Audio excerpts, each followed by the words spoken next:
benar perwujudan kun kun kuntilanak, teriakku dengan tergagap-gagap. Tanpa pikir panjang, aku kuambil langkah 1000. Melihat aku lari, kuntilanak itu pun ikut berlari mengejarku. Sekilas dapat kulihat tubuhnya melayang-layang terbang dengan suara cekikannya yang nyaring mengerikan.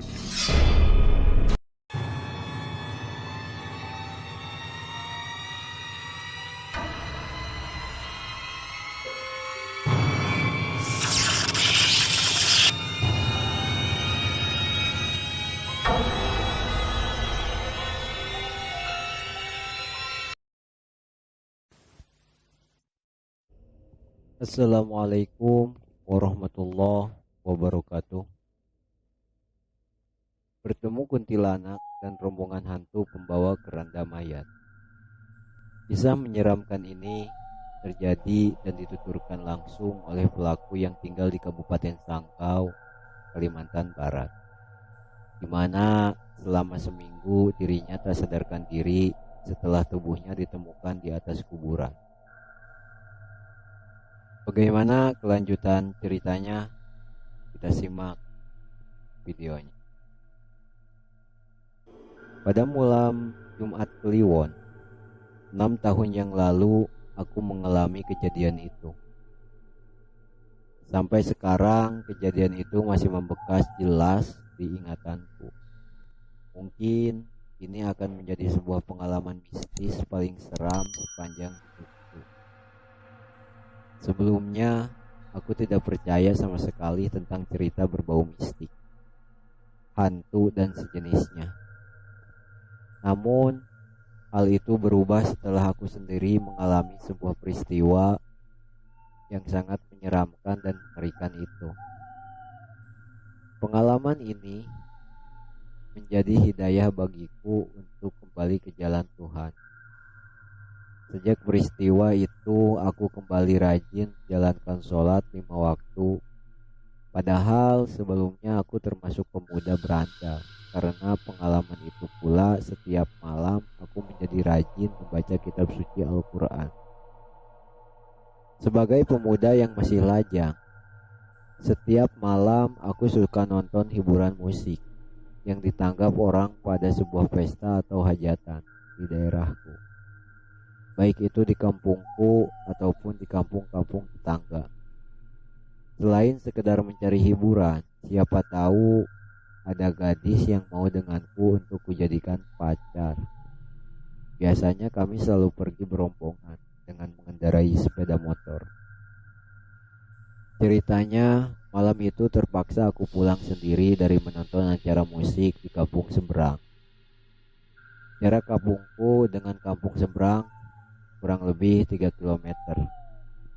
Jalan penghubung satu-satunya dari kampungku ke kampung seberang harus melalui perkebunan sawit. Semua teman-temanku malam itu sudah pulang duluan. Sebenarnya salahku juga sendiri sih. Karena sebelumnya kami sudah sepakat jam setengah 12 malam harus sudah berkumpul di satu tempat yang sudah disepakati untuk pulang bersama-sama. Namun karena keasikan menonton acara itu, hingga aku lupa pada kesepakatan itu.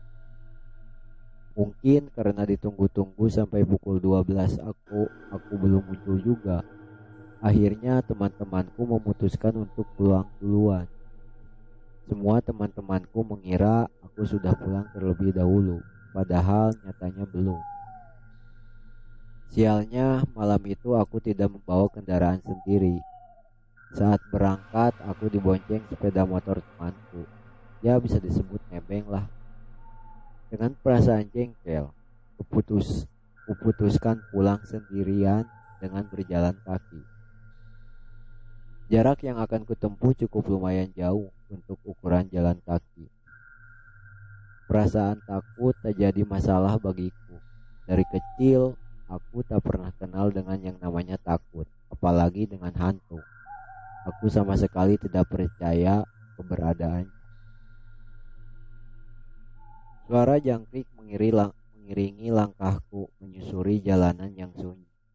Sesekali suara burung hantu terdengar di kejauhan. Pohon-pohon karet berdiri membisu berjajar di kiri kanan jalan. Untung saat itu bulan purnama, hingga keadaan jalan tidak begitu gelap. Untuk mengusir kesunyian, sengaja aku bersiul-siul dan menyanyikan lagu kegemaranku.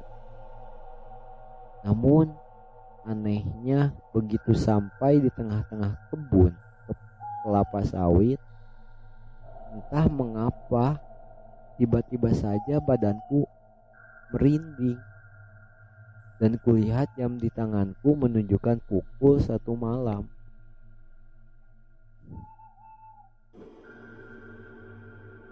Tiba-tiba sebatang cabang kayu yang cukup besar jatuh tepat di hadapanku.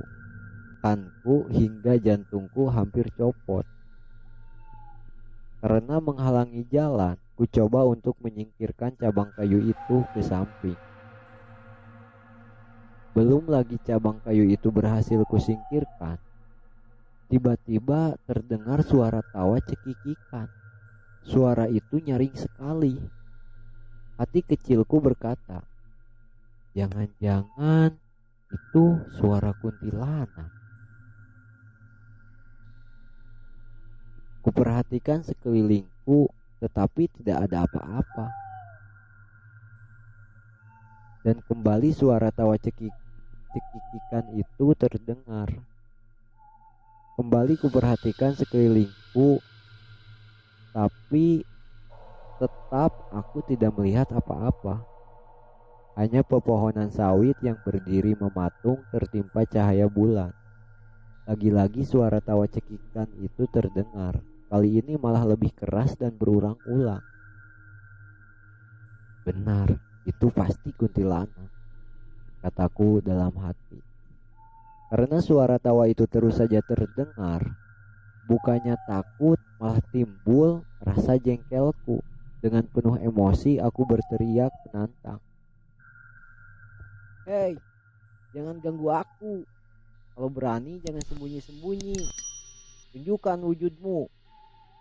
Kau pikir aku takut atau apa?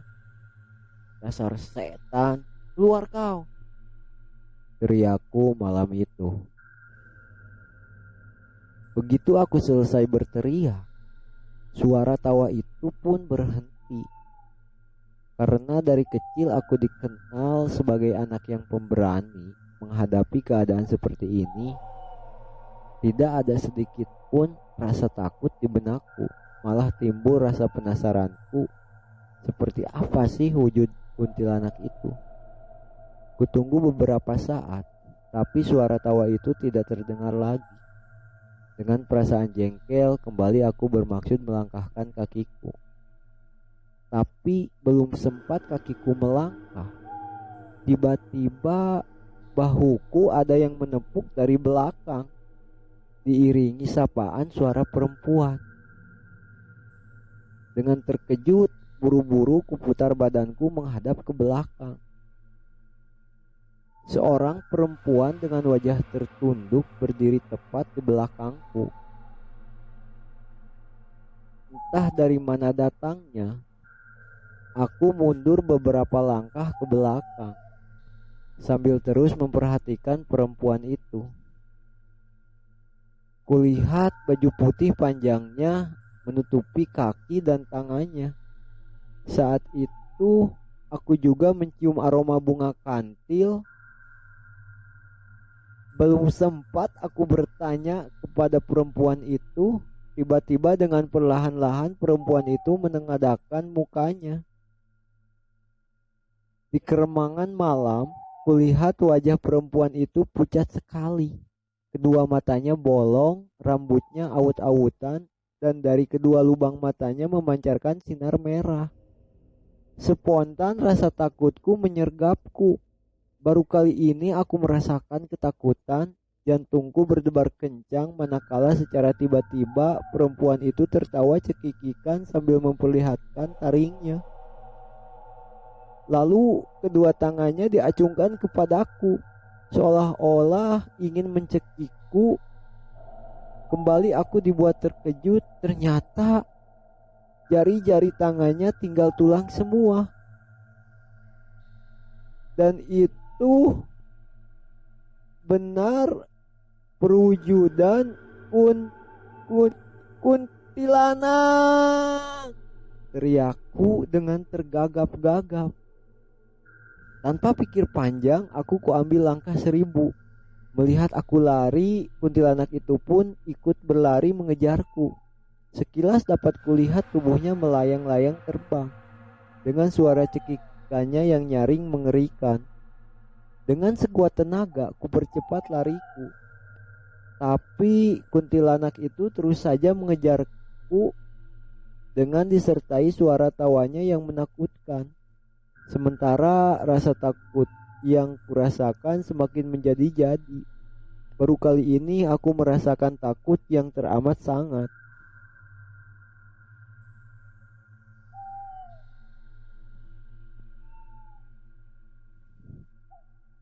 Di saat genting itu, tiba-tiba ada cahaya lampu dari arah depanku. Begitu ada cahaya lampu, suara tawa kuntilanak itu pun hilang. Dengan terengah-engah, kuhentikan lariku. Kulihat ke belakangku, ternyata benar kuntilanak itu sudah lenyap, ditelan oleh kegelapan. Mungkin karena takut dengan cahaya lampu itu, pikirku. Sambil mengatur napasku, kutunggu cahaya lampu yang kukira lampu sepeda motor itu mendekat. Kupikir mungkin salah seorang temanku yang ingin menjemputku.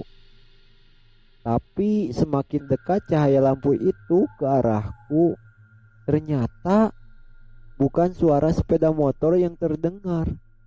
Justru bau kemenyan dan bunga kantil yang menusuk ke hidung. Kembali rasa takut mulai menjalaniku. Begitu cahaya lampu itu tiba di depanku, aku pun nyaris pingsan dibuatnya. Astagfirullahaladzim.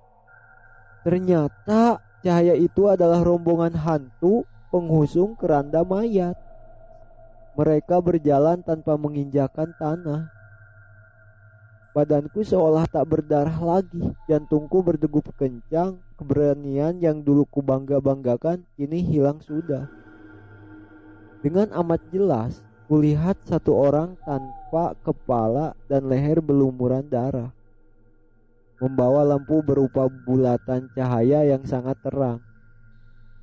4 orang pengusung keranda mayat mukanya hancur semua, dengan badan dipenuhi bercak-bercak darah di sana sini. Sementara orang-orang yang mengiringi di belakangnya, tubuhnya juga tidak ada yang utuh. Mataku melotot tidak bias dikedipkan. Sungguh sebuah pemandangan yang sangat mengerikan. Dan tiba-tiba rombongan pengusung keranda mayat itu berhenti saat lewat di depanku. Lalu secara serentak, makhluk-makhluk mengerikan itu memalingkan wajahnya dan menatap ke arahku. Rasa takut yang kurasakan semakin menjadi-jadi. Napasku memburu karena menahan takut. Wajah-wajah makhluk itu sangat mengerikan. Mereka menatapku tajam. Lalu salah satu dari mereka datang mendekatiku, yang wajahnya berlumuran darah mengerikan. Salah satu matanya menggantung keluar hampir copot. Isi perutnya pun terburai keluar dan jalannya seperti robot. Kumpulan makhluk jelek itu mendekatiku, ingin rasanya aku lari. Tapi kedua kakiku tidak dapat digerakkan. Lalu dengan cepat tangan makhluk itu mencengkram bahuku. Otomatis ku coba meronta melepaskan cengkramannya. Tapi apalah daya, semua usahaku itu tidak berhasil. Tenaga makhluk itu sangat kuat sekali. Tubuhku diangkat dengan mudah, lalu dengan cepat tubuhku dilemparkan melayang menuju keranda itu. Dengan tiba-tiba pula, penutup keranda itu terbuka sendiri. Lalu dengan telak tubuhku jatuh ke dalam keranda. Dengan cepat penutup keranda itu pun menutupi kembali. Aku sudah di dalam keranda, meronta-ronta ke sana kemari dengan sekuat tenaga. Ku coba membuka penutup keranda itu, tapi penutup itu seakan terbuat dari beton yang sulit untuk diangkat. Aku coba berteriak meminta pertolongan, tapi sungguh tak ada satu kata pun yang bisa keluar dari mulutku. Kini aku bagaikan tikus terkena perangkap. Aku terus saja meronta-ronta ke sana kemari sambil terus berusaha membuka menutup keranda. Pada saat bersamaan, makhluk-makhluk itu tertawa mengerikan. Kemudian mereka memulai lagi perjalanan dengan membawaku yang terus meronta-ronta. Karena dicekam rasa takut yang teramat sangat, ditambah tenagaku yang semakin lemah, akhirnya aku pun jatuh pingsan. Setelah itu pun aku tak ingat apa-apa lagi. Sayup-sayup kudengar suara orang membaca ayat-ayat suci. Sesekali diiringi suara orang memanggil-manggil namaku. Dan dengan perlahan-lahan ku coba membuka mataku. Kulihat di samping kananku kini ada Pak Ustadz yang tengah husu membaca ayat suci. Sementara di samping kiriku kulihat ibuku yang tengah memandangiku dengan kedua matanya yang sembab, menandakan kalau ibuku habis menangis. Begitu melihatku membuka mata, langsung ibuku memeluk dan mencium pipiku sambil terus menangis. Dan beliau mengucapkan, "Alhamdulillah, kau sudah sadarkan diri, anakku. Terima kasih ya Allah," ratap ibuku berkali-kali. Ayahku yang duduk di samping ibuku segera menenangkan ibuku yang terus menangis sambil memelukku. Sementara itu, aku hanya diam. Aku bingung apa sebenarnya yang telah terjadi denganku. Pak Ustadz yang sedari tadi duduk di sampingku membaca kalam ilahi dengan senyumnya yang teduh menyuruhku meminum segelas air putih yang dipegangnya. "Sudah 1 minggu kamu pingsan, nak.